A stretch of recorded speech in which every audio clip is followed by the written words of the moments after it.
نو کله کله زموږ په ذهن کې دا خبره راشي، شیطان پکې واچي چې زه خو خلکو سره ډېر ښه کارونه کوم او خلک ما سره بیا هم بد کوي.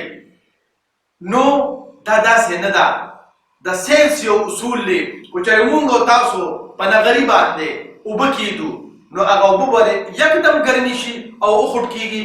نه جي نه، اول لږ لږې ګرمېږي بیا لږې وخوټ کېږي. او د ساینس په اصطلاح کې دې ته وایي چې کله د دغې اوبو درجه حرارت 100 ډګري ته ورسېږي نو بیا دا اوبه ګرمې شي او وخوټ کېږي.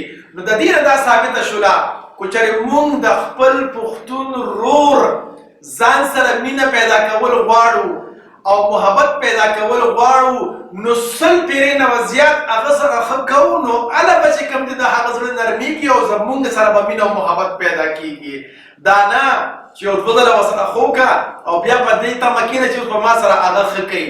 نه جي نه نه نه نه، موږ به هغه سره ښه کوو بیا به هم ورسره ښه کوو بیا به هم ورسره ښه کوو. تاسو دا تجربه وکړئ، یو 100 پیرې ورسره ښه وکړئ چې هغه بدلېږي که نه بدلېږي، خامخا به بدلېږي.